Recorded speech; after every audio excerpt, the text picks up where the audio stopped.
Now the meeting is getting recorded. I am really sorry, वो recording ढूंढते ढूंढते मैं गलती से मीटिंग एंड कर गया था। That was really my fault. अभी वी आर स्टार्टिंग अगेन। तो हम लोगों ने अभी तक बात करी कि 1941 में पहली ट्रिब्यूनल आई which was income tax appellate tribunal. It was known as income tax appellate tribunal. वो ट्रिब्यूनल जो कि अपील के लिए थी। तो इनकम टैक्स अपैलेट ट्रिब्यूनल थी पहली ट्रिब्यूनल इंडिया में 1941 में।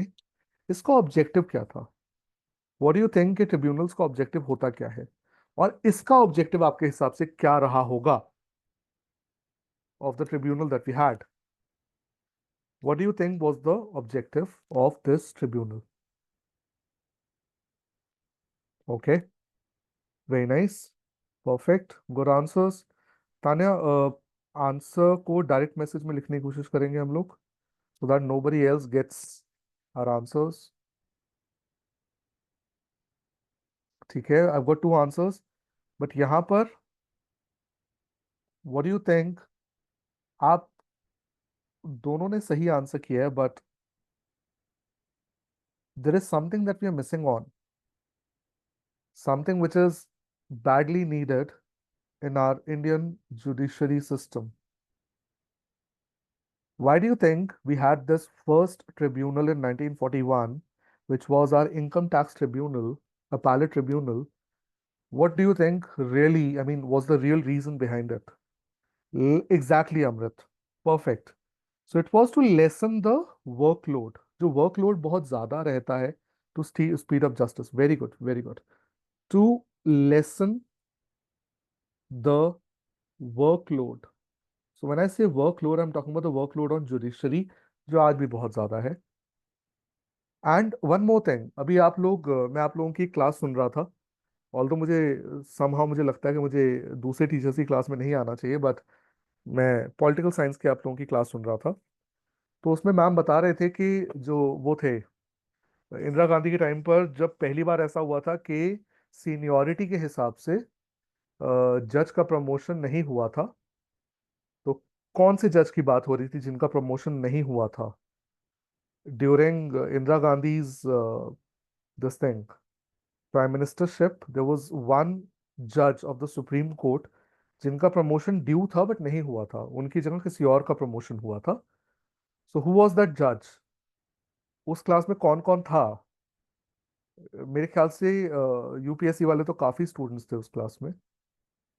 सो हु वाज दैट जज जिनका प्रमोशन ड्यू था बट नहीं हुआ था सीनियरिटी के हिसाब से? And in fact it was some other जज who was promoted. Who was that जज? Okay Tania, got your answer. I am waiting for everyone to answer. थोड़ा सा पार्टिसिपेशन चाहिए, नहीं तो मजा नहीं आएगा।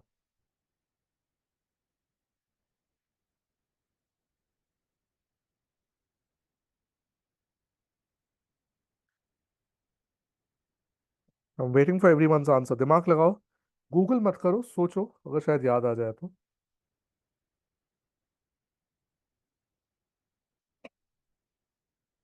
नोबडी नोज, नहीं पता? आवाज आ रही है ना मेरी?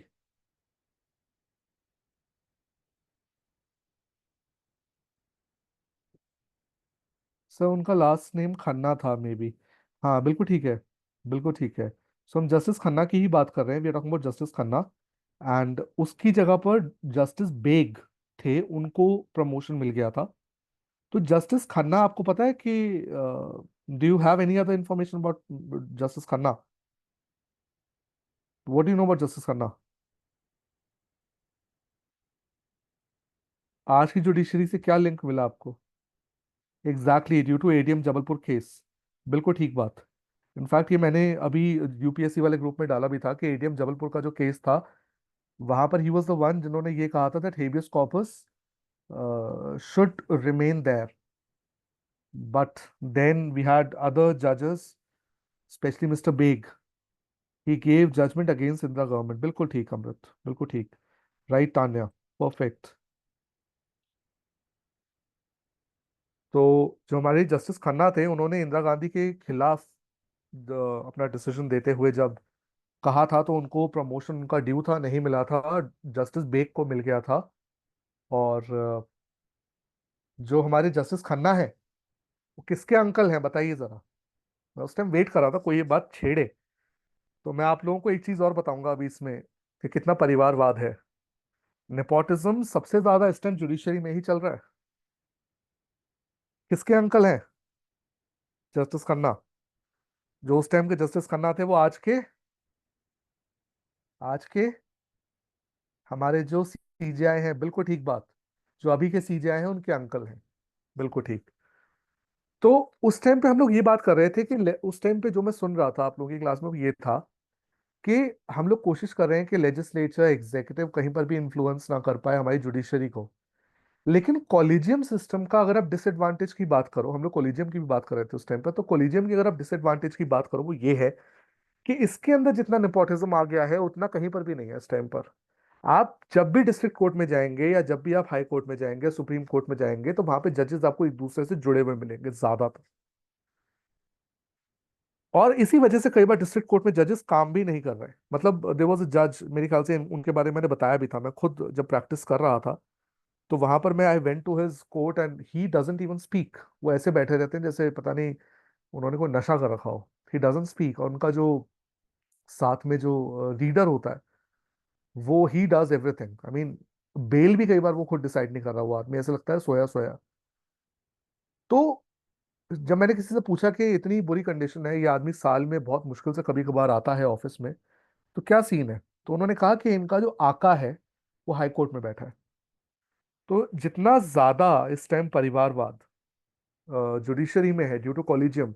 कॉलेजियम बहुत जरूरी है लेकिन कॉलेजियम के अपने डिसएडवांटेजेस भी हैं। और ये डिसएडवांटेजेस हम एग्जैक्टली अपने पेपर में लिख तो सकते हैं, लेकिन हम कहीं पब्लिकली मेंशन करेंगे तो शायद हमारे ऊपर केस भी बन जाए। चलिए आगे चलते हैं।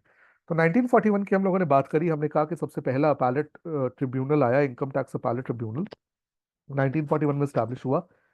इसका पर्पस क्या था कि वर्कलोड रिड्यूस हो जाए, जजमेंट जल्दी हो, और डिस्प्यूट्स भी डिसाइड हो पाए जल्दी जल्दी, और एक्सपर्टीज रहे। एक्सपर्टीज किस चीज में रहे? टैक्स मैटर्स में। ऑफ कोर्स जो एक नॉर्मल जज होगा उसको टैक्स मैटर्स में उतनी एक्सपर्टीज नहीं होगी जितना ट्रिब्यूनल में होती है। ठीक है। फिर उसके बाद 1969 में एक रिपोर्ट आती है जो कि रेकमेंड करती है सेंट्रल गवर्नमेंट को कि उनको सिविल सर्विसेज ट्रिब्यूनल बनानी चाहिए नेशनल एंड स्टेट लेवल पर। तो अगला जो इंपॉर्टेंट ईयर आता है, प्लीज व्हाइट बोर्ड पे आप लोग घूमे ना इधर उधर, मुझे दिख रहे हैं आप लोग घूमते हुए। तो 1969 में एक रिपोर्ट आती है जिसमें 1969 है Amrit. I mean I could be mistaken, मैं डिनाई नहीं कर रहा, मैं चेक कर सकता हूँ, बट मेरे हिसाब से इट इज 1969। चलिए कोई बात नहीं, I check. If you think it's 1966 मैं एक बार चेक कर लूंगा, कोई बात नहीं।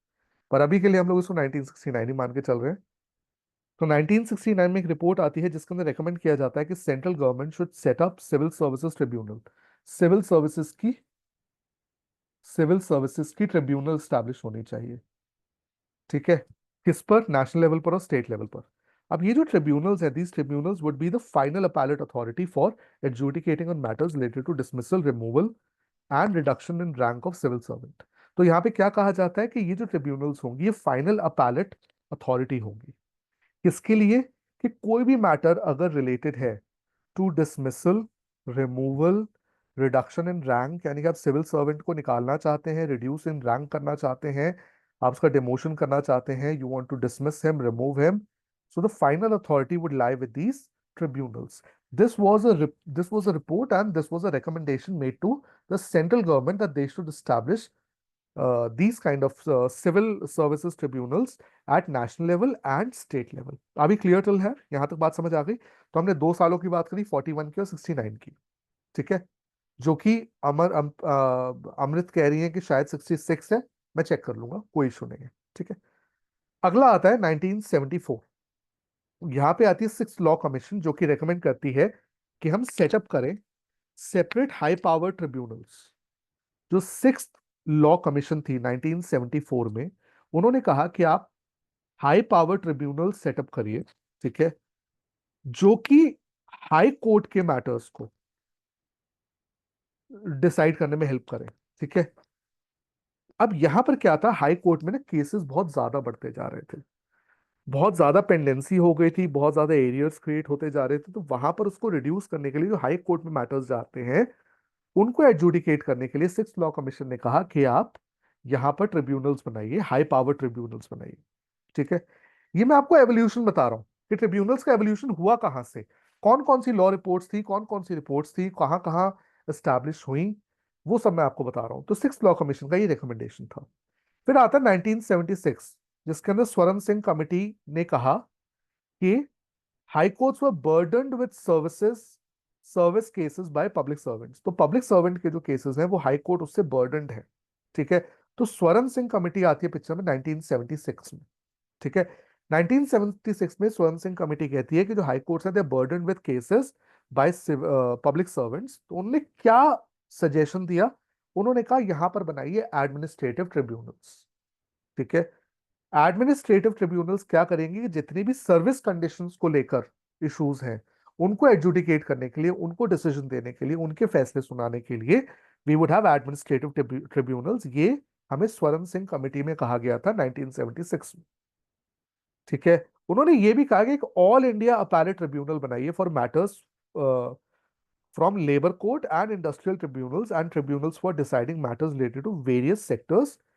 तो उन्होंने कहा कि आप अलग अलग सेक्टर्स के लिए अलग अलग ट्रिब्यूनल्स स्टैब्लिश करिए, स्वर्ण सिंह कमेटी ने कहा। प्लस उन्होंने कहा एक ऑल इंडिया अपैलेट ट्रिब्यूनल बनाइए जहां पर सारी अपील्स आए, ऑल इंडिया की अपील्स हो ट्रिब्यूनल की। So all India appellate tribunal होनी चाहिए एक, जहां पे सारी जो भी लेबर कोर्ट और इंडस्ट्रियल ट्रिब्यूनल से रिलेटेड इश्यूज हैं वो सारे वहां पर आए। ठीक है। तो लेबर कोर्ट और इंडस्ट्रियल ट्रिब्यूनल के लिए we should have an all India appellate tribunal. This was given by Swaran Singh committee. ये उन्होंने अपना रिकमेंडेशन दिया था। और उसके अलावा इन्होंने ये भी कहा था एडमिनिस्ट्रेटिव ट्रिब्यूनल्स बनाइए, क्योंकि हाई कोर्ट जो है वो बर्डनड है पब्लिक सर्वेंट्स के केसेस लेकर। पब्लिक सर्वेंट्स मतलब जितने भी आपके IAS officers and IPS officers हैं, यहाँ पर इनके जो सर्विस कंडीशंस के मैटर्स हैं वो सारे के सारे जाए एडमिनिस्ट्रेटिव ट्रिब्यूनल्स में। ठीक। देन आफ्टर दैट इन 1980 बहुत से ट्रिब्यूनल्स को ना मर्ज कर दिया गया, क्योंकि बहुत ज्यादा ट्रिब्यूनल्स हो गई थी, तो वहां पर there was a merging of tribunals. This happened in 1980। 2017 में अब आता है, सीधा 80 के बाद हम 17 में आते हैं। फाइनेंस एक्ट आया। ठीक है। 2017 का फाइनेंस एक्ट ने क्या किया, रीऑर्गेनाइज किया। कैसे रीऑर्गेनाइज किया इन्होंने, ट्रिब्यूनल सिस्टम में इन्होंने मर्जिंग करी ट्रिब्यूनल्स की। ठीक है। किसके बेसिस पे करी, फंक्शनल सिमिलैरिटी। फंक्शनल सिमिलैरिटी का मतलब कि अगर दो ट्रिब्यूनल्स हैं उनका फंक्शन सेम है तो उनको मर्ज कर दो, तीन ट्रिब्यूनल्स हैं उनका फंक्शन सेम है, मर्ज कर दो।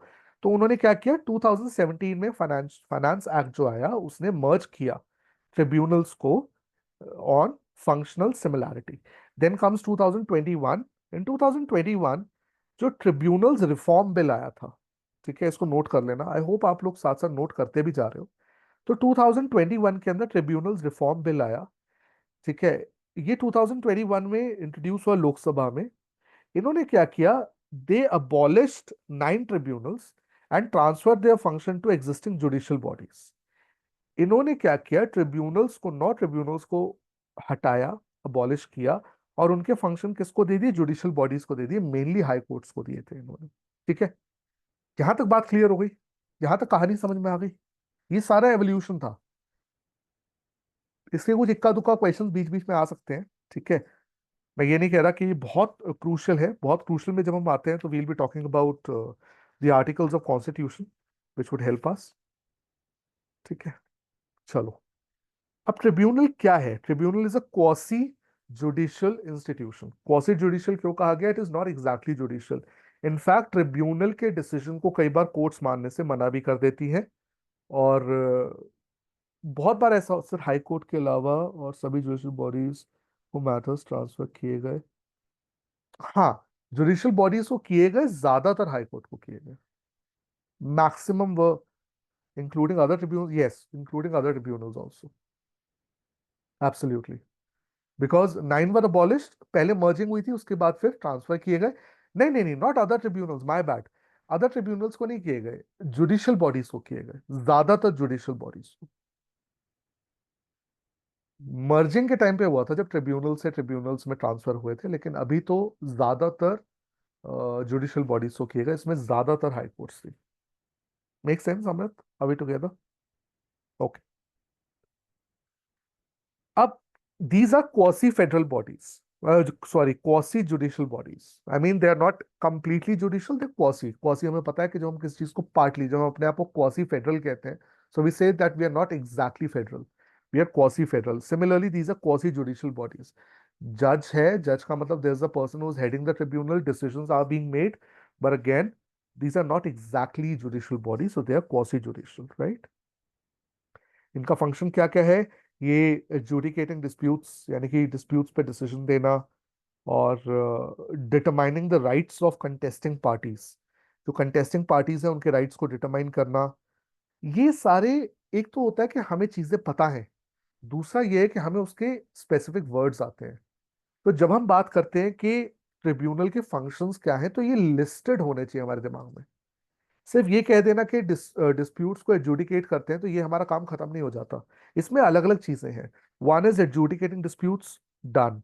Second is determining the rights of contesting parties, right? So determining rights between contesting parties. Third is making an administrative decision. जो आपके एडमिनिस्ट्रेटिव डिसीजन है वो भी ट्रिब्यूनल्स के हाथ में दिए गए हैं, कि they don't have to go to this thing.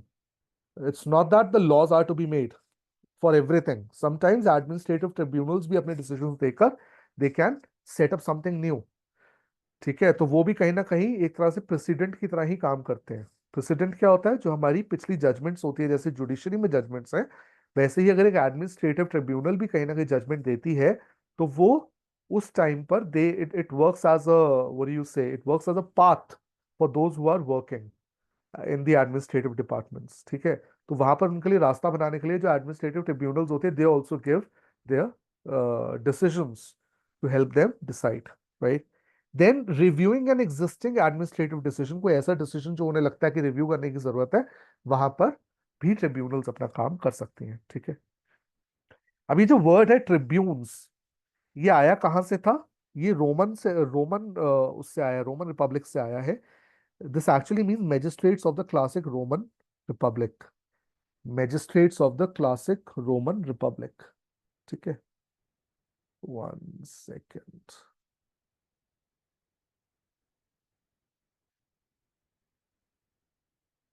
Magistrates of the classic Roman Republic. This is what the word tribunes means. ठीक है, अब ट्रिब्यूनल का नीड क्या है आप लोग मुझे ऑलरेडी बता चुके हो, मुझे एक ही बात को बार बार नहीं करना। तो सबसे पहले तो पेंडेंसी रिड्यूस हो जाएगी कोर्ट्स की। ठीक है, कोर्ट्स के ऊपर वर्कलोड कम हो जाएगा, decisions would get, I mean there would be speedy decisions, expedite हो जाएंगे डिसीजंस। और कहीं ना कहीं it would even work as a lighthouse, कि जहां पर there is a confusion involve, वहां पर एडमिनिस्ट्रेटिव डिपार्टमेंट्स को एक तरह से एक रास्ता मिल जाता है कि आगे कैसे प्रोसीड करना है। ठीक है, ऑब्वियसली उसके बाद अपील्स हो सकती हैं। पता है, लेजिस्लेचर जितना मर्जी लिख ले, हम सब जानते हैं कि जितना मर्जी कहाँ पर भी लिख ले कि इस ट्रिब्यूनल का डिसीजन फाइनल है, किसी ट्रिब्यूनल का डिसीजन आज तक फाइनल हुआ नहीं है। मतलब the day supreme court wants, supreme court कहीं पर भी घुस सकती है और कुछ भी कर सकती है। ठीक है, और किस किस डिपार्टमेंट में अगर आप देखें, तो आपका एनवायरनमेंट डिपार्टमेंट हो गया, एनवायरनमेंट से रिलेटेड इश्यूज हो गए, आर्म्ड फोर्सेस हो गए, टैक्सेशन हो गया, टैक्स हो गया, एडमिनिस्ट्रेटिव इश्यूज हो गए, इन सब में ट्रिब्यूनल्स काम आती हैं। ठीक है, अब बात करते हैं कि ट्रिब्यूनल्स आई कैसे हमारे कॉन्स्टिट्यूशन में। कॉन्स्टिट्यूशन में 42nd अमेंडमेंट जो हुआ, उसके अंदर 323A और 323B आया। हम सब इस बात को शायद जानते होंगे, मुझे ऐसा लगता है कि that we are aware that in 42nd amendment we had these two articles which are very crucial for us, 323, ये क्या हुआ, 323A and 323B। मैं कुछ कुछ चीजें टाइप करता जा रहा हूँ, टाइप करना मेरे लिए ज्यादा इजी होता है, ऊपर उस पर लिखने से ज्यादा इजी टाइप करना होता है। तो मैं व्हाइट बोर्ड पे कोशिश कर रहा हूँ कि मैं टाइप कर दूं। ठीक है, अब 42nd अमेंडमेंट कब आया था, कौन से ईयर में आया था, जल्दी से बताओ, टिप्स में होना चाहिए अब तक तो। कौन से ईयर में आया 42nd amendment? This is just to see कि हम सब जीवित हैं और साथ हैं, we are all alive and we are together. ठीक है अमृत, परफेक्ट, एक ही जने को पता है। Very good. Tanya good, Amrit good. दो ही लोगों को पता है कि 42nd अमेंडमेंट कब आया है। अरे 42nd और 44th अमेंडमेंट तो बहुत क्रूशल है यार। 38th भी इंपॉर्टेंट है, 39th भी इंपॉर्टेंट है, इसके तो ईयर्स पता होने चाहिए। फर्स्ट वाला याद है कब आया था? 17th याद है कब आया था? Very good Harjinder, good, good to see you. अच्छा लगा आप आ गए क्लास में। मुझे नहीं पता था कि आप हो, बट रिस्पॉन्स मिला, अच्छा लगा। बाकी लोग जल्दी बताओ 42nd अमेंडमेंट। इसका मतलब बाकी लोग बस अपना क्लास चला के इधर उधर घूम रहे हैं। 3 लोगों ने सिर्फ बताया अभी तक 42nd अमेंडमेंट कब आया था। चलो ठीक है, 3 लोग मेरे साथ हैं। बाकी लोग अगर हो और तुम्हें पता नहीं है तो कोई बात नहीं। ठीक है Kiran, perfect, very good. Okay, very good. Kiran ने दी है एक्स्ट्रा इन्फॉर्मेशन। हरजिंदर और किरण अपने आंसर्स प्लीज डायरेक्ट मैसेज में भेजो, जिसमें आप टू सुमित सोडी चूज करके डायरेक्ट भेजोगे मुझे, so that nobody else gets to know the answers. चलिए, ओके। अब आता है 323 ए। ये किससे डील करता है? 323 ए किससे डील करता है? बिना गूगल करे अगर याद है तो बताओ, नहीं याद कोई बात नहीं। That is what I am here for, tribunals का रिवीजन करवाने के लिए आया हूं मैं यहाँ पर। मैं इसको रिवीजन इसलिए कह रहा हूँ कि मेरे हिसाब से आप लोगों को ये चीजें थोड़ी बहुत आती हैं। मैं सिर्फ आप लोगों को थोड़ा सा याद करवा रहा हूँ कि क्या क्या था उसमें। तो 323 ए किससे डील करता है? It deals with, you have 10 seconds. 10, 9, 8। ओहो, ओहो, ओहो, okay, okay, okay, I am getting answers. Okay, perfect. Got 2 answers from 2 people। 323 ए जो है वो डील करता है एडमिनिस्ट्रेटिव ट्रिब्यूनल से। It deals with administrative tribunals, right? That is what 323 A deals with. ये क्या हो रहा है? 323 बी किससे डील करता है? What does 323 deal with? 323 B deal with.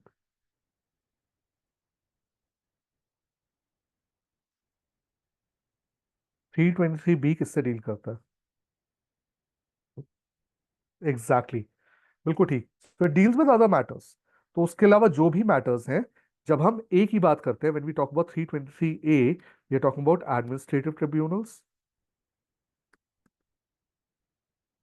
And when we are talking about 323 B, we are talking about other matters. Other matters में कुछ भी आ सकता है।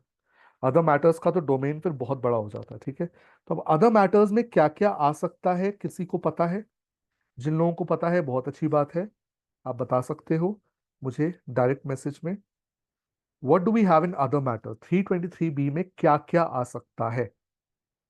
यानी कि 323 बी में पार्लियामेंट को और स्टेट लेजिस्लेचर को किस चीज से ऑथराइज किया गया कि कौन सी ट्रिब्यूनल्स वो बना सकते हैं। अमृत ने ऑल्दो मुझे 2 एग्जाम्पल दे रखे हैं ऑलरेडी यहाँ पर, ठीक है?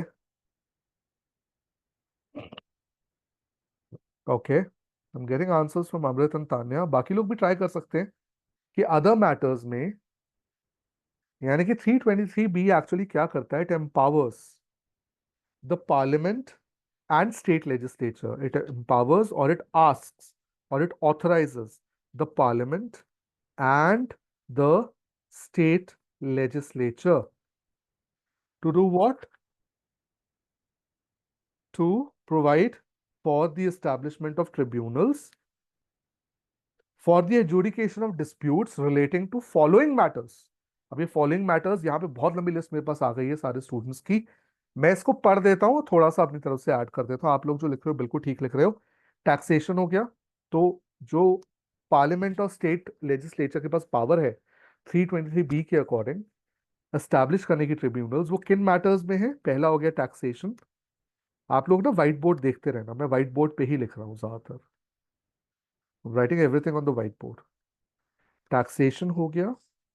We have foreign exchange, we have import export, right? Then we have land reforms, then we have industrial and labor matters, अगर आप यूपीएससी के और जुडिशरी के एस्पिरेंट हो, ये चीजें आपको बाय हार्ट होनी चाहिए। ये लिस्ट आपके दिमाग में होनी चाहिए। कोई आपसे कहे ना कोई एरियाज बताओ जिसमें ट्रिब्यूनल स्टैब्लिश हो सकती है एज पर 323 बी, तो आपको ये याद होने चाहिए। ठीक है। Ceiling on urban property, then you have elections to parliament and state legislature, elections to parliament and state legislature. Then we have food stuff. Then we have rent and tenancy rights. जो tenant होता है उसके जो rights होते हैं वो tenancy rights होते हैं। ठीक है। तो ये सारे इश्यूज हैं जिसके ऊपर ट्रिब्यूनल सेटअप की जा सकती है बाय द पार्लियामेंट और the state legislature. Are we clear till है? और ये कहाँ पे मेंशन्ड है? 323 बी में मेंशन्ड है। ए तो बहुत क्लियर हो गया, ए तो बहुत स्पेसिफिक है। ए कह रहा है administrative matters, but B is specific to all this. ठीक।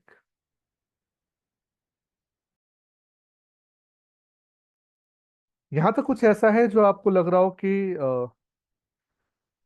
पहले से आता था या कुछ नया ऐड हुआ है? Are we learning something new, या क्लास बहुत उसी इंफॉर्मेशन की है जो सबको आती है ऑलरेडी? किस किस को ये सब पहले से अच्छे से याद था, जल्दी बताओ, क्योंकि इसके बाद फिर मैं और चीज़ें ऐड करने वाला हूँ। ये सारा हमें पहले से आता था। चलो कोई बात नहीं, नहीं बताना तो मत बताओ। No sir, Kiran says no. ठीक है, दैट्स लाइक, चलो ठीक है, I am adding something to your life. Perfect. अब डिफरेंस की बात करते हैं। Revision, perfect Tanya, revision. 323 A और बी के डिफरेंस की बात करते हैं। पहला डिफरेंस यहाँ पे क्या आता है कि पब्लिक सर्विस मैटर्स कहां पे आते हैं? 323 ए में आते हैं। ठीक है। और 323 B is about establishment of tribunals for certain other matters, जो हमने अभी मेंशन कर रहे हैं। तो सबसे पहला जो डिफरेंस आता है दोनों के बीच में, क्या है कि the first one, A is all about tribunals for public service matters and B is about other matters. अच्छा, ए और बी में और कोई डिफरेंस है इसके अलावा? ये तो हम लोगों ने अभी डिस्कस किया कि वो अदर मैटर्स है, वो पब्लिक सर्विस मैटर्स है, एडमिनिस्ट्रेटिव इश्यूज है। और कोई डिफरेंस आता है दोनों के बीच में जो जो तुम्हें याद हो, बताओ। एक बहुत इंपॉर्टेंट डिफरेंस जो आता है वो ये है कि ए जो है that can only B established bye the parliament. 323 ए जो है वहां पर जो एडमिनिस्ट्रेटिव ट्रिब्यूनल्स बन रही है वो खाली पार्लियामेंट एस्टैब्लिश कर सकती है। बट जो बी है वो पार्लियामेंट और स्टेट लेजिस्लेचर दोनों ही एस्टैब्लिश कर सकती हैं। ठीक है। जिसकी जैसी लेजिस्लेटिव कॉम्पिटेंस है, जो जिसकी लिस्ट में मैटर आता है उससे रिलेटेड ट्रिब्यूनल वो एस्टैब्लिश कर सकता है। तो ए और बी का मेजर डिफरेंस ये आता है कि पहला वाला खाली पार्लियामेंट है, दूसरा वाला स्टेट लेजिस्लेचर पार्लियामेंट दोनों है। Any other difference?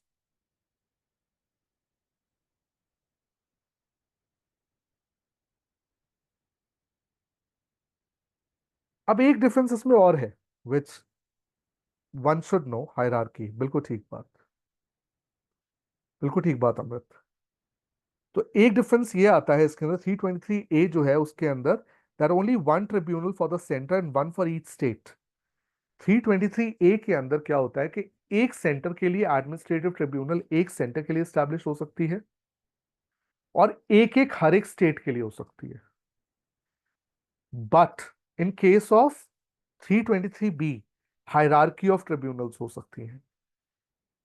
ठीक है। अभी क्लियर टिल है? There can be hierarchy of tribunals in case of 323b, as Amrit also told us.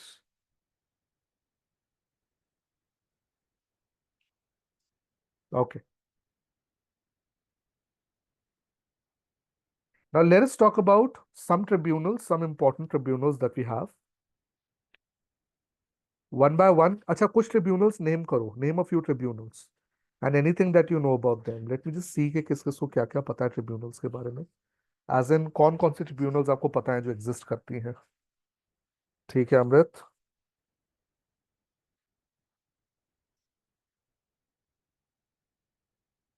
Very good Tanya.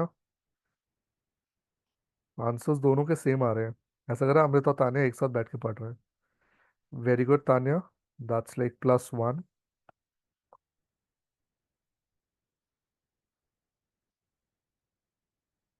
So 1 has been given by Amrit, 2 by Tanya, again 1 more by अमृत।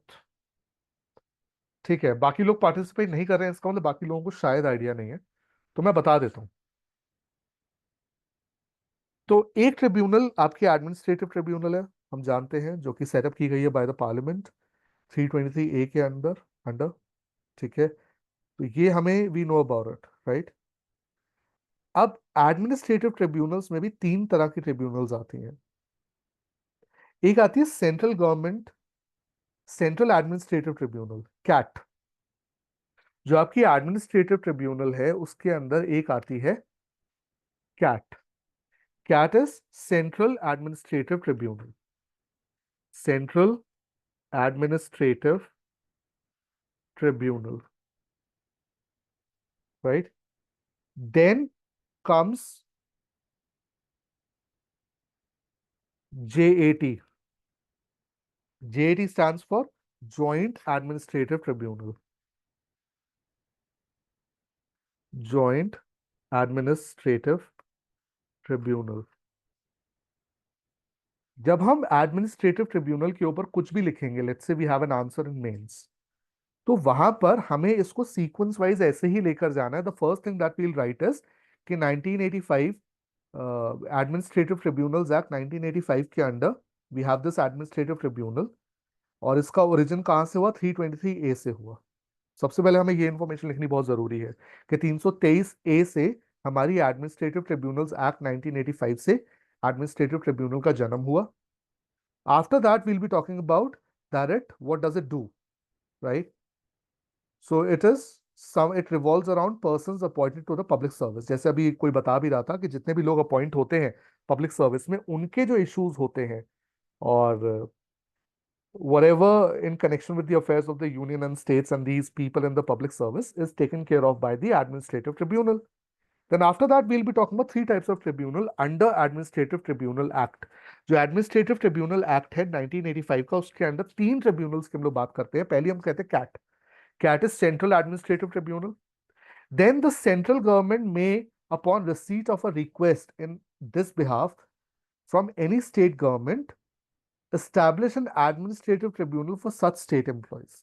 तो अगर central government को कोई request आती है तो उसके पास क्या पावर है कि वो किसी स्टेट के लिए भी वैसी ही एडमिनिस्ट्रेटिव ट्रिब्यूनल स्टैब्लिश कर सकती है।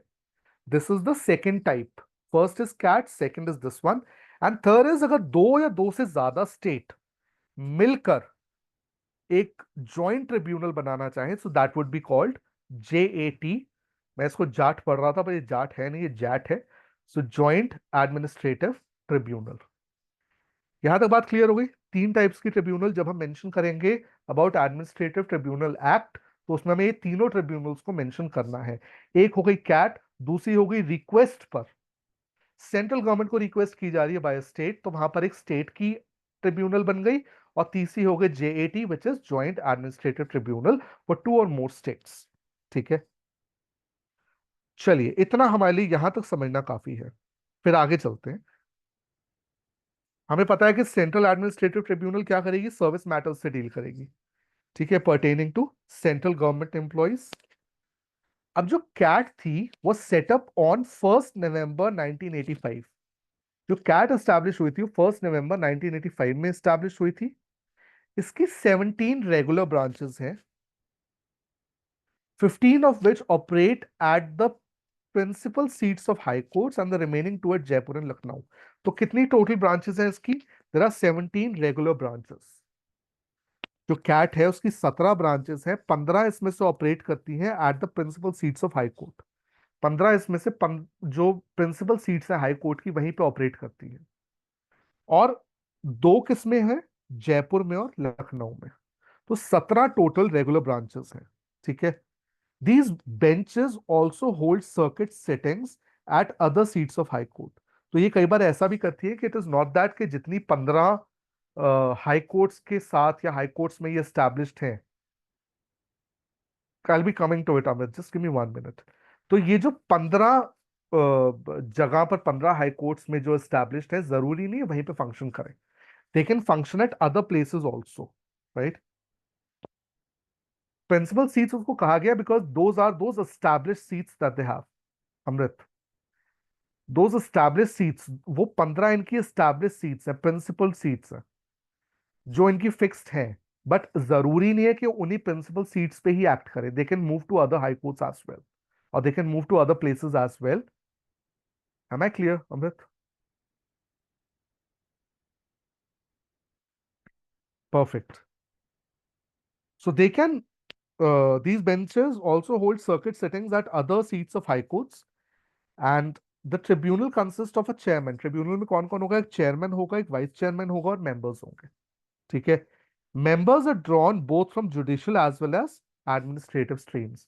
यहाँ पे जो मेंबर्स होते हैं वो जुडिशरी से भी आते हैं, जुडिशियल सर्विसेज से भी आते हैं, plus they come from administrative backgrounds as well. तो इससे क्या होता है, इसका फायदा ये हो जाता है कि इनको एक्सपर्टीज मिल जाती है दोनों में, लीगल में ही मिल जाती है, एडमिनिस्ट्रेटिव स्फेयर्स में भी मिल जाती है। ठीक है। जयपुर है, लखनऊ, दो सीट्स जयपुर और लखनऊ में है। 15+2। जैसे अमृत, मेरे ख्याल से इसके ना नोट्स अवेलेबल हैं उसमें, ऑनलाइन। मैं वो शेयर भी कर दूंगा, इन केस अगर मैं कुछ मिस भी कर जाता हूँ ना तो वहां पे हम कर सकते हैं। अच्छा, एक और चीज थी, आप सब को किसी को रिट्स में प्रॉब्लम तो नहीं है ना? रिट्स में किसी को प्रॉब्लम तो नहीं है ना? क्योंकि मैं अभी देख रहा था यूपीएससी के बैच में there are students who are asking for writs, कि रिट्स में कोई प्रॉब्लम है। तो यूपीएससी का जो बैच है, क्या उनको रिट्स में प्रॉब्लम है? हेबियस कॉर्पस, मैंडेमस, इन सब में do you have problem in it, और are you like clear with it? Do you want me to hold a session on writs? If anyone wants me to, because I will take it along with the case laws. मैं case laws के साथ लूंगा, जितने भी important cases हैं उसके साथ के। मेरे ख्याल से अमृत और तानिया तो उसमें है, सर बता दो, भूल जाते हैं हर बार पढ़ने के बाद भी। हाँ, मैं करवा दूंगा, यू कैन टेक, श्योर। ठीक है, तो मैं एक रिट्स का एक प्रॉपर सेशन लूंगा along with the case laws. तो उसमें हेबियस कॉर्पस और सारे जितने भी रिट्स हैं सबके केसेस भी साथ में लूंगा। तो यार अमृत, आप कहीं ना कहीं से रिविजन भी तो कर रहे होगे ना? भूलने से कैसे चलेगा? ना उससे जुडिशरी क्लियर होगा, ना उससे यूपीएससी क्लियर होगा। Sure Harjinder, sure. तो आई होप आप लोग ये जो इंपॉर्टेंट टॉपिक्स हैं इनके तो नोट्स बना के चल रहे हो, भूलने का नहीं है भाई। अमित, आप इसमें हो ना? मेरे ख्याल से आप तो जुडिशरी वाले उसमें हो ना, ग्रुप में, if I am not wrong. UPSC में हो? अच्छा, ठीक है। चलिए, फिर आते हैं वाटर डिस्प्यूट्स ट्रिब्यूनल पर। ठीक है। So parliament has enacted inter state river water dispute act 1956। इसको क्या बोलते हैं? इसको शॉर्ट में बोलते हैं ISRWD। This is inter state river water disputes act. This is inter state, मैं व्हाइट बोर्ड पे टाइप कर रहा हूँ, दिखाई दे रहा है सबको? Inter state river water disputes act 1956, ISRWD। तो वाटर डिस्प्यूट्स ट्रिब्यूनल जो स्टैब्लिश हुई थी, वो स्टैब्लिश हुई थी एज पर दिस एक्ट। ठीक है। अभी मैंने आप लोगों को एक और चीज बताई थी, लेट्स सी आपको याद है या नहीं है। तो ये जो सेंट्रल एडमिनिस्ट्रेटिव ट्रिब्यूनल हुई है, किस एक्ट के अंडर हुई है? जस्ट टू सी कितना याद है।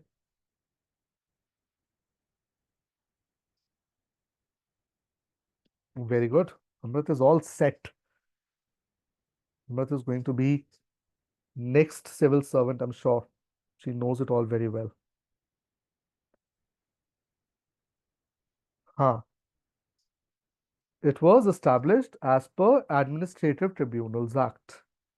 ये एक्ट हमें याद होने चाहिए, central admin act, administrative tribunal act.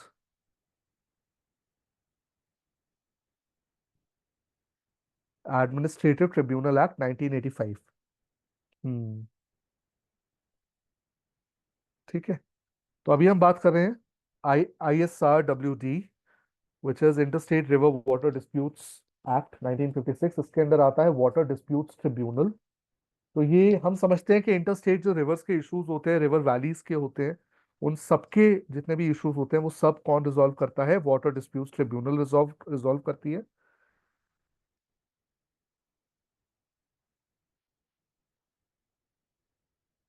फिर एक अगला आता है, इसमें आप वैसे ये चीज और नोट कर सकते हो कि एक स्टैंड अलोन ट्रिब्यूनल है। जो आपका ये वाटर डिस्प्यूट्स ट्रिब्यूनल है, इट्स स्टैंड अलोन ट्रिब्यूनल। ठीक है।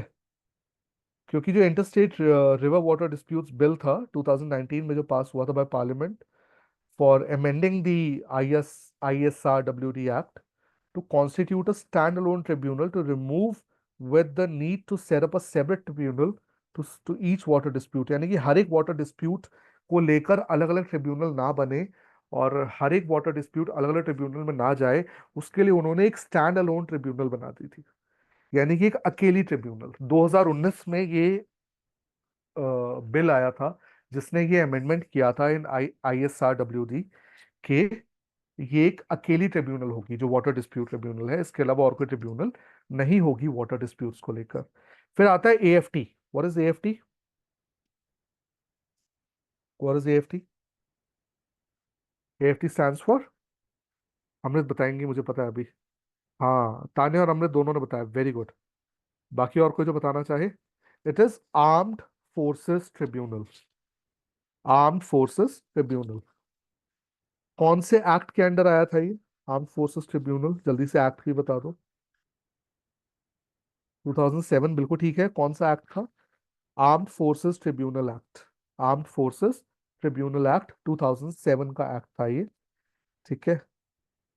तो जितने भी डिस्प्यूट्स होते थे और complaints with respect to commission, appointment, enrolment, conditions of service, जितने भी आर्मी, जो भी आर्मी एक्ट के अंडर जो जो चीजें आती हैं, यानी कि army act, navy act, air force act, तो इनके अंडर जो भी इश्यूज आते हैं to do with commission, appointment, enrolment, conditions of service, ये सारे इश्यूज जो होते हैं ये कहाँ रिजॉल्व होते हैं?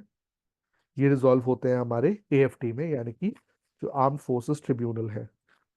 Army act is 1950, navy act is 1957, air force act is 1950 again.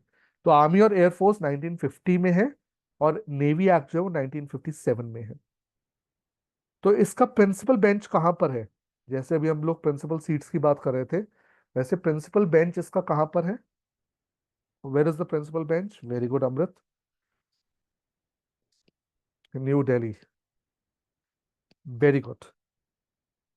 और इसके रीजनल बेंच कहाँ कहाँ है बता दो अमृत। मुझे ऐसा लग रहा है अमृत और मैं सेम नोट्स यूज कर रहे हैं।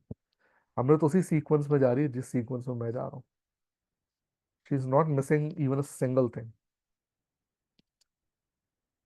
तो इसके रीजनल बेंचेस कहाँ कहाँ हैं? जो आपका AFT है इसके, अरे वाह, जल्दी बताओ, सेम नोट्स यूज कर रहे हैं ना हम अमृत? येस और no? Do you really think that we are using the same set of notes?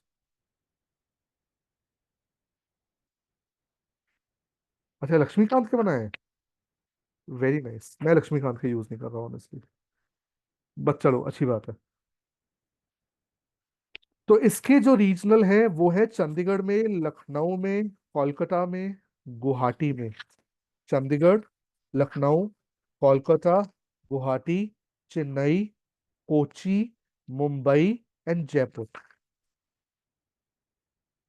I repeat, Chandigarh, Lucknow, Kolkata, Guwahati, Chennai, Kochi, Mumbai and Jaipur. इसका प्रिंसिपल बेंच तो न्यू दिल्ली में है, बाकी इसके जो रीजनल बेंचेस है वो इन सब जगहों पर है। Each bench comprises of a judicial member and N administrative member. तो हर एक बेंच में क्या है? एक जुडिशियल मेंबर है और एक एडमिनिस्ट्रेटिव मेंबर है। We are talking about armed forces tribunal, जो कि तो 2007 में स्टैब्लिश हुआ था। जुडिशियल मेंबर्स कौन होते हैं इसके? वो रिटायर्ड जजेस होते हैं, हाई कोर्ट जजेस। ठीक है। और एडमिनिस्ट्रेटिव मेंबर्स कौन होते हैं? They are retired members of the armed forces. ठीक। तो इसमें मेजर, जनरल या उसके बराबर के लेवल के ही लोग जो कि आर्म सर्विसेज से रिटायर्ड होते हैं वो इसके एडमिनिस्ट्रेटिव मेंबर्स होते हैं। और इसके जुडिशियल मेंबर्स कौन है? रिटायर्ड हाई कोर्ट जजेस। ठीक है।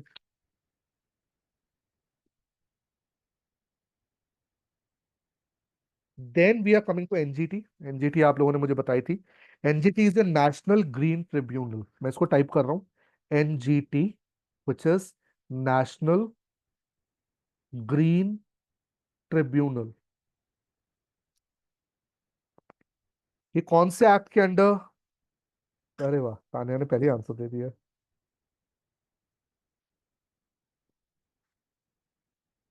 कौन से एक्ट के अंडर स्टैब्लिश हुई थी नेशनल ग्रीन ट्रिब्यूनल?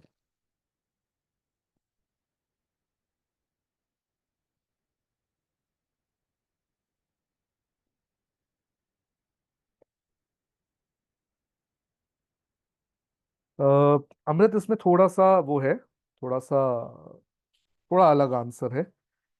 एक्चुअली क्या हुआ था, जो नेशनल एनवायरनमेंट ट्रिब्यूनल थी वो थी 1995 में। नेशनल एनवायरनमेंट ट्रिब्यूनल एक्ट 1995 में आया था। National environment appellate authority act 1997 में आया था। नेशनल एनवायरनमेंट ट्रिब्यूनल एक्ट 1995 में आया था। National environment appellate authority act 1997 में आया था। But they were found to be inadequate. इनको इनएडिक्वेट माना गया। ठीक है। And they were inadequate, giving rise to demand for an institution to deal with environmental cases more efficiently and effectively. यानी कि और ज्यादा एफिशिएंट और इफेक्टिव सिस्टम चाहिए था हमें। और जिसकी हम बात करें, जब जिस हम एनजीटी की बात करें, इट वाज इन, हाँ राइट तान्या, वेरी गुड। तो 2010 में ये आया था। जो एनजीटी है, it is 2010। NGT act 2010 as a statutory body ये एस्टैब्लिश किया गया था। Good Tanya, very good. Are you all clear with it? Any doubt that anyone has? Correct. या recommended abolition of earlier tribunals। ठीक तान्या।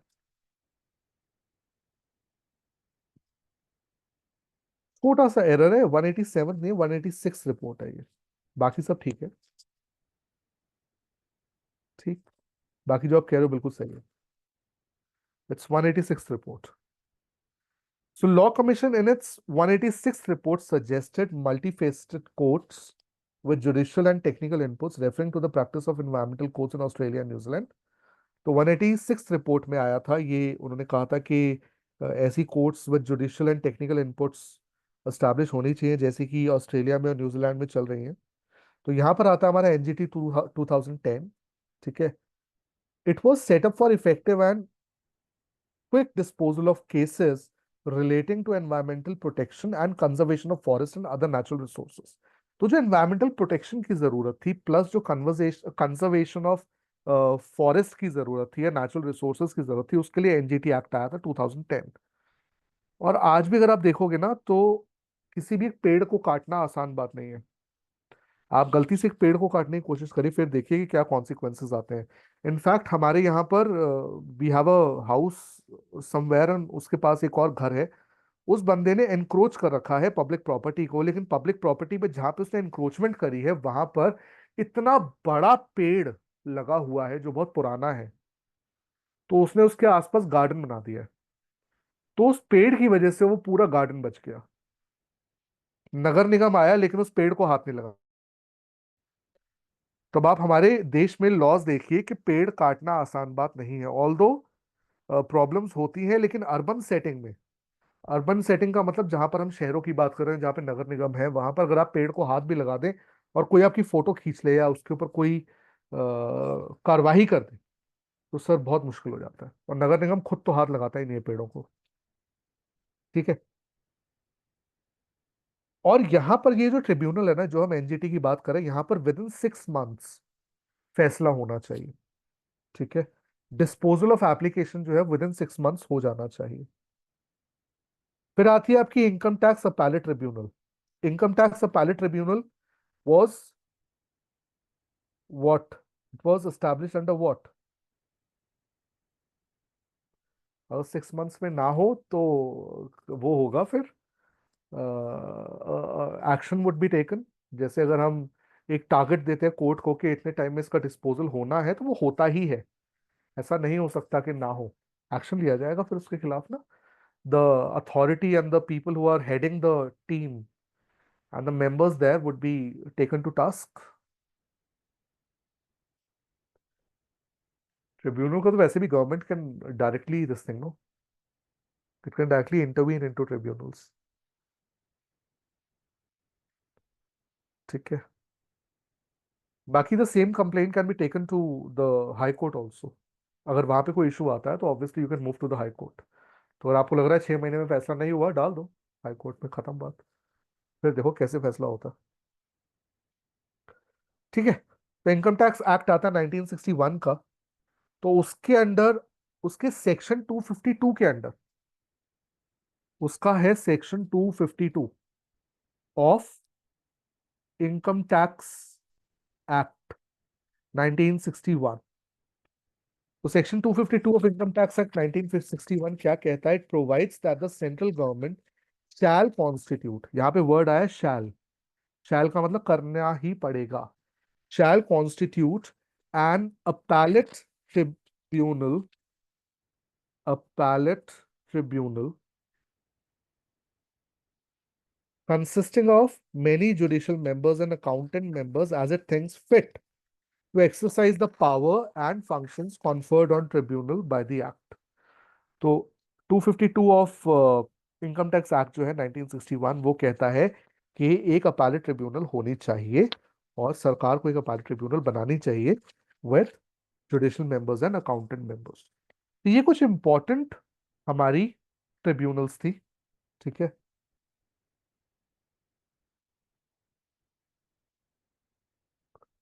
अब एक ना, एक लिस्ट है जो मैंने बताया था, फाइनेंस एक्ट ऑफ 2017 में बहुत सारे ट्रिब्यूनल्स को मर्ज कर दिया गया था। तो वो लिस्ट ना मैं आप लोगों को ग्रुप में दे दूंगा।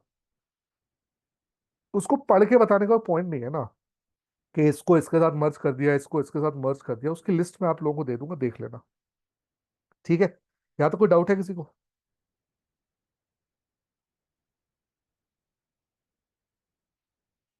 No sir. दो लोग एक्टिव हैं क्लास में, बाकी लोग तो बता भी नहीं रहे डाउट है या नहीं है। बहुत दुख की बात है ये। और किसी को डाउट है? कोई और जीवित है मेरी क्लास में? ठीक है, किरण ने भी कह दिया नो सर। और लोग मुझे लग रहा है चला के चले गए हैं। चलो रिकॉर्डिंग तो मिल ही जाएगी ना, क्लास में तो आए थे। रिस्पॉन्ड नहीं करोगे, रिकॉर्डिंग नहीं दूंगा मैं यार। और कोई रिस्पॉन्ड भी नहीं कर रहा। डाउट है या नहीं है? जल्दी बताओ, यस सर नो सर। 3 लोगों का खाली रिस्पॉन्स आया मुझे। 3 ही लोग हैं। ठीक है, कोई बात नहीं। अच्छा जल्दी से मुझे बताओ, difference between tribunals and court of law, क्या क्या डिफरेंसेस आपके हिसाब से? कहीं पे अगर मेंशन करने हो तो क्या मेंशन करोगे? What is the difference between tribunals and court of law?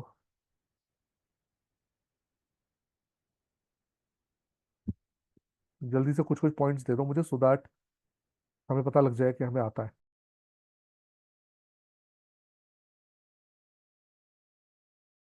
Very good Tanya, first point. बिल्कुल, अमृत और तान्या बिल्कुल साथ में बैठ के पढ़ाई कर रहे हैं। उन्होंने अपने सामने सेम नोट्स की कॉपी खोल रखी है। और दोनों के आंसर बिल्कुल एक जैसे आ रहे हैं, पर I am very happy. At least 2 of you look prepared.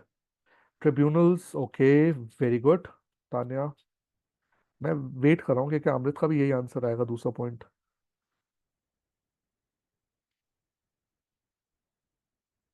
तो डायरेक्ट मैसेज आ रहे हैं बट फिर भी इन दोनों के, हाँ काफी हद तक आसपास है। चलो कोई बात नहीं। ठीक है। तो पहला हमें जो डिफरेंस मिला है from Tanya and Amrit is that one is a judicial thing and the other one is quasi judicial. तो ऑब्वियसली ट्रिब्यूनल्स है क्वासी जुडिशियल हैं, और जो हमारी कोर्ट्स हैं दे आर जुडिशियल।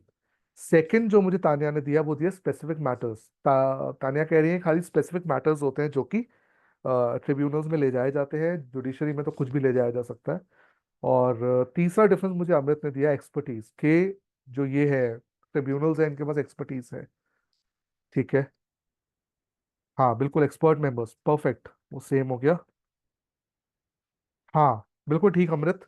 अमृत कह रही है कि tribunals are not bound by civil procedure code and evidence act.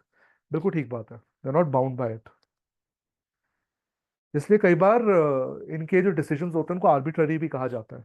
आप अक्सर देखोगे ट्रिब्यूनल्स के जो मैटर आते हैं कोर्ट्स में, अपील के तौर पर आता है, तो पता लग जाता है कि वहां पर सुनवाई हुई नहीं है। कोई एक पार्टी ऐसी है जिसको सुनाई नहीं गया। ठीक है, time bound, very good.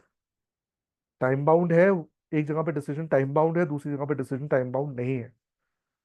Tribunals usually dispose matters quickly, बिल्कुल ठीक बात। Time bound, not time bound. आसपास चल रहे हो आप दोनों। अपैलेट अथॉरिटी, ठीक है। अपैलेट तो दोनों में ही है ना अमृत। अपील तो वहां पर भी है, यहाँ पर भी है। जुडिशरी में भी अपैलेट अथॉरिटीज है।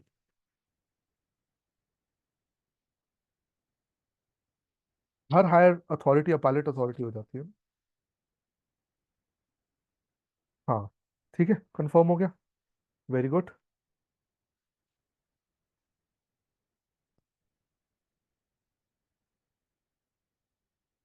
और बताओ कुछ और डिस्टेंस, कुछ और डिफरेंस जो लग रहा हो। Natural justice involve, binding nature of judgement में डिफर। हाँ, ये बात ठीक है कि बाइंडिंग नेचर ऑफ जजमेंट में differ, because in tribunals it is sometimes not binding because there are times when people take the appeals to the courts. So maybe that is what you mean, Tanya. शायद आपका मतलब यही हो। कुछ और है तो बताओ।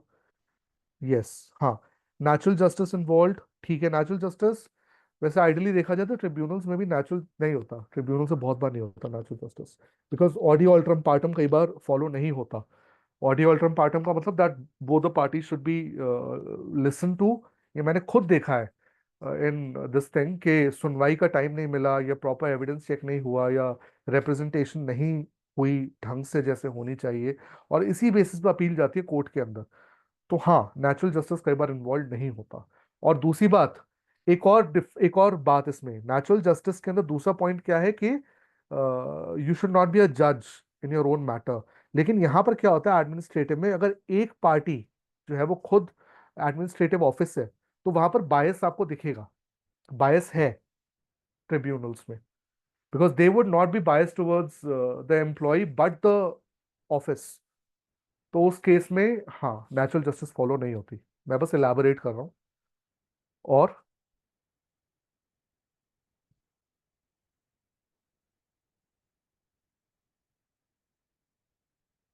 ठीक है, इतना काफी है। That gives us a lot of points. यहां तक बात सबको समझ में आ गई? जो लोग अभी तक नहीं बोले हैं क्लास में, वो भी अगर यस सर बोल दे तो कम से कम क्लास खत्म करूं यार मैं। दो तीन लोग तो लगातार एक्टिव रहे हैं, बाकी लोग हैं कहाँ? भाई लोग, are you guys there? Other than these three people who were at least saying yes, no. Kiran, I know you are there. Kiran, Tanya and Amrit have been active. बाकी लोगों का बस मुझे समझ में नहीं आ रहा। बिल्कुल लिखो अमृत, बहुत इंपॉर्टेंट पॉइंट है ये नेचुरल जस्टिस वाले में। लेकिन दोनों के दोनों वो लिख देना साथ में ना, जो इनके लेटिन वो है, वो ये कॉल मैं भूल गया। तो ये audi alteram partem nemo something, I don't remember. लेकिन उसमें ये है that you should not be a जज इन योर ओन केस। यहाँ पर ये होता है that the same authority which is heading the office is sometimes having an influence on the tribunal. तो ये बहुत ही इंपॉर्टेंट पॉइंट है, बिल्कुल लिखना नेचुरल जस्टिस। ठीक है बेटा। और कुछ, और कोई पूछने वाली चीज? ओके। अगली बार मैं एक बार वो ले लूंगा, रिट्स ले लूंगा अगली क्लास में, ठीक है। आज खत्म करते हैं। Thank you very much for their. Will and it here. I send the recording. Thank you very much. Thank you.